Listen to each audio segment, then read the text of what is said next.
This is the most beautiful Nissan S14 ever built. If you can appreciate the attention to detail, labor hours, and pure love poured into this thing, its ultimate fate might just bring a tear to your eye. Here we have the Weld S14. For those of you that don't know, Weld was founded in Yokohama, right outside of Tokyo, in 2001. This Japanese tuning company is world famous for their no compromises attitude when it comes to car modification. So everything we're about here on this YouTube channel. And this S14 is the car that put Weld on the map at the 2003 Tokyo Auto Salon. Since then, they've participated in many D1 GP drifting events in Japan, several auto salons, and even SEMA shows in the United States. Most recently, they made this FRS, and those are not fiberglass over fenders. That's all hand-beaten steel. These guys know what they're doing. Today, we're going to be taking a deep dive and finding out just why this S14 is so special and why it's secured a spot as one of the coolest S14s ever built. And if you stick around to the end of today's video, for all the guys that love my Japan content, we're going to be going on a little Tokyo adventure to check out Mossburger, Japan's version of McDonald's, to see if it's got anything on my home country's greatest gift to the world, the Golden Arches, baby. All right, let's get into it. We're going to start with the engine because it alone is the main reason for all the crazy and wacky stylistic changes to this car. Now, I know cars are typically built around the engine, but this car is really built around the engine, as the main goal for this build was to achieve a perfect 50-50 weight ratio. Now, why would someone want to do that? Well, in racing, a better balanced car typically has improved handling and responds more predictably to your inputs. And people have known to go pretty damn far to get close to that exact 50-50 weight ratio. This S14 will be a perfect example to show us just what it takes to get there. To achieve this goal, Weld had to push the engine back an additional 410 millimeters from its original factory position. The engine itself is a Nissan SR20 DET pushing 480 horsepower with a TD06 turbo. It's also been ported, which means they modified the intake and exhaust ports in the cylinder head, which typically allows for better airflow, increased power output, throttle response, and engine efficiency. Also helping with power gains is the fact that they took it from a 2-liter to a 2.1-liter displacement. And although this car was mainly used for demo and show purposes, these modifications were made with drifting in mind, with an emphasis on high response in a low to medium speed range. So back to the unusual placement of this engine. As you can see, that SR20 sits so far back in the engine bay that it actually made its way into the cockpit. Right, boys, the cockpit. Which in turn forced them to make a custom firewall, relocate the pedals, seat, steering wheel, pretty much everything. And because the engine sits so far back, in order to work on the damn thing, they put the acrylic windshield on a hinge so they could get to it for maintenance. Doesn't that look cool, man?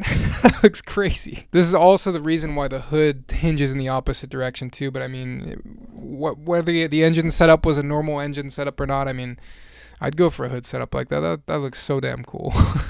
Looks like they chopped part of the front fenders and attached them to the custom hood. It kind of reminds me of like the new Super Hood, how it kind of wraps over the sides of the car. I'm sure there's a word for that. And God, this engine bay is so beautiful. Every little piece was meticulously thought out and mounted intentionally. And everything, of course, is all one color scheme throughout the car. There's no random colors popping up here and there. Lots of polished chrome. Of course, the blue paint on the outside and a little bit of red as an accent color in the cockpit. It's just so satisfying to look at when someone takes this much time to match everything perfectly. Moving on to the seating area, you can see the exhaust funnels right next to the driver. What? Now that was done not only for style, I mean, look at that thing shining right there, man. I mean, but now, once again, this was done this way because of the way the engine was mounted. It would have been way too sharp of a turn to point the exhaust down and underneath the car right here. So they decided to just build a heat box throughout the interior of the car and shoot that thing out the rear fender.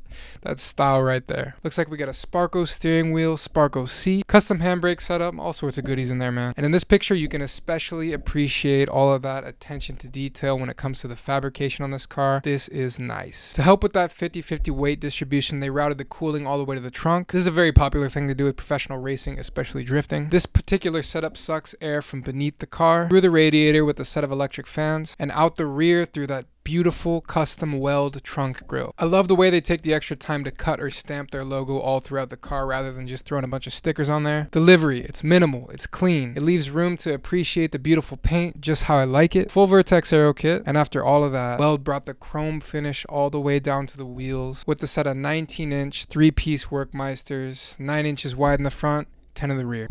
That's nice. So all these modifications just to have a perfect 50-50 weight distribution. Was it worth it? Absolutely.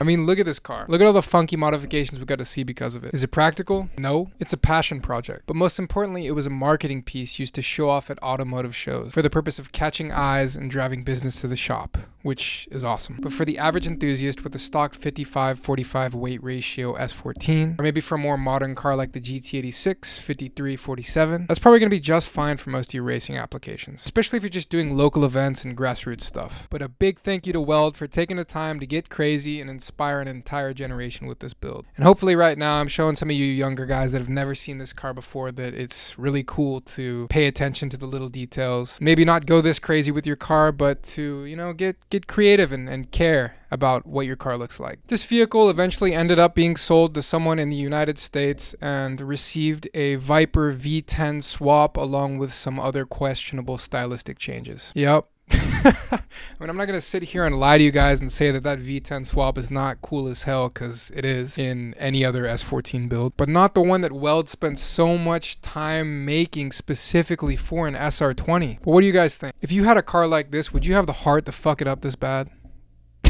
So the info on how this car ended up like this is spread across multiple forums and for sale pages. But from what I've gathered, it seems to have been brought over to the USA as a demo car for several events and was kept at Autobox while that was still a thing in the USA. And for those of you that don't know, it's basically a fancy Japanese AutoZone with lots of air fresheners. The one here in Tokyo has an HKS fully built FA20 engine for the GT86 just casually sitting on the second floor of their showroom right above the Starbucks. So it's a shame that place didn't work out in the US because it's really damn cool. But ultimately, just like this car, it also failed in America. And rumor has it the S14 ended up somewhere in Europe, and I don't think it's alive anymore. I'm kind of hungry now. Let's go get some burgers. We are headed to Moss Burger right now, or as they say in Japanese, Mosubaga. This franchise has been around since 1972, and it's safe to say this is Japan's answer to McDonald's. Burgers are a little bit different. They got big old juicy tomatoes on them, marinara sauce, and of course you gotta get a slice of cheese. It's kind of like a pizza. And here was my favorite steak restaurant. It burned down last week.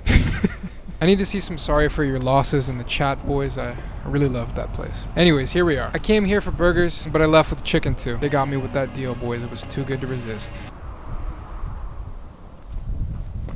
Let's crack this bag open. Already better than McDonald's with the packaging. Let's check out that chicken. It's alright. It tastes like some Family Mart chicken, if you know what that is. It's the convenience store here that everyone always says, oh, you gotta try their fried chicken. Pretty much tastes like that. Kind of greasy. You can probably see it on my fingers. Fries, kind of mid. Not gonna lie, they're kind of mid. They're a bit thicker, so they're missing a little bit of crunch, man. They're kind of soft. But the flavor's on point. Absolutely drowning in marinara sauce. And there's something about these burgers that just feel healthier than eating McDonald's. It's probably that big old tomato. Final verdict, when you come to Japan, definitely get yourself a Moss Burger. Skip the fries. Alright guys, I hope you had fun watching today's video.